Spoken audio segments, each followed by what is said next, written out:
আমি বলিতেছি সৌদি আরবের ন্যাশনাল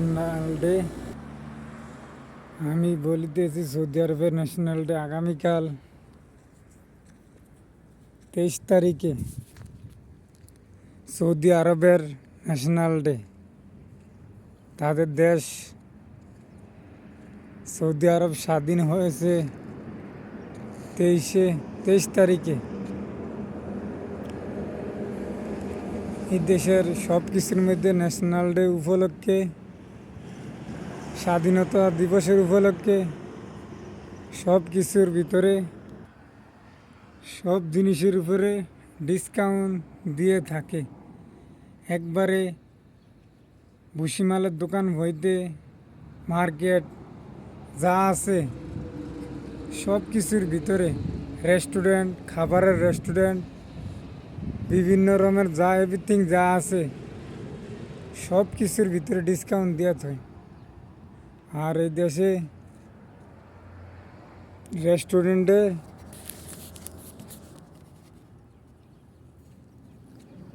রেস্টুরেন্টে এদের মহিলারা সকল ফ্যামিলি নিয়ে এরা কোনো অনুষ্ঠান হইলেই চলে আসে। এদেরকে আল্লাহ আইয়াসি জীবন দিছে। এরা যেখানে যায় সেখানেই যে জায়গা দেখবে ডিসকাউন্ট দিছে। রেস্টুরেন্টের ভিতরে যদি ডিসকাউন্ট দেয় 100 টাকা 15% ডিসকাউন্ট, 100 টাকা 15 টাকা ডিসকাউন্ট। আমাদের দেশের ব্যবসায়ীরা জীবনে দিব? তাদেরই তো হয় না, দিব কিভাবে? আর এই দেশে দেখেন 100 টাকা খাইলে, রেস্টুরেন্টে 100 টাকা খাইলে 15% ডিসকাউন্ট দেয়। আর আমাদের দেশের ব্যবসায়ী তারা মুনাফা লে বাড়াবাড়ি, কোনো সামান্য কিছু হইলেই তারা সিন্ডিকেট আরম্ভ করে দেয়। আর এই দেশের ভিতরে রমজান মাস আইলে ডিসকাউন্ট দেয়, এদের স্বাধীনতা দিবস আইলে ডিসকাউন্ট দেয়। আর আমাদের বাংলাদেশ তারা সব নিয়ে ব্যস্ত থাকে, মুনাফা নিয়ে ব্যস্ত থাকে, কিভাবে তারা ডিসকাউন্ট দিব।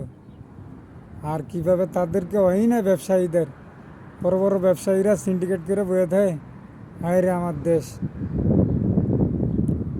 আর এই দেশে সব কিছু ডিসকাউন্ট দেয়। এই দেশের ফ্যামিলিরা কোনো জায়গায় বাসা বাড়িতে রান্দা খায় না, এরা সব ফ্যামিলি নিয়ে চলে আসে রেস্টুরেন্টে খাবারের জন্য। তাদেরকে আল্লাহ কি আইয়াসি দিছে, দেখ আলহামদুলিল্লাহ।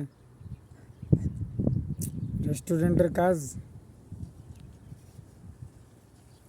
আরে বাইরে রেস্টুরেন্টের কাজ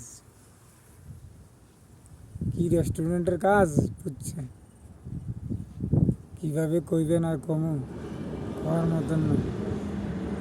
দেখ আমাদের দুনিয়াতে এদেরকে আইয়াসি দিয়ে গেছে, দেখ আলহামদুলিল্লাহ।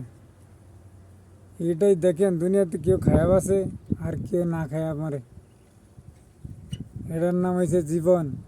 কেউ সুস্থতা, কেউ অসুস্থতা। সবচেয়ে কি সুস্থতা হয়েছে বড় নেমত, বুঝছেন ভাই? সবাই ভালো থাকবেন, আল্লাহ হাফেজ। ভুল হইলে ক্ষমা করবেন। ন্যাশনাল ডে সৌদি আরব।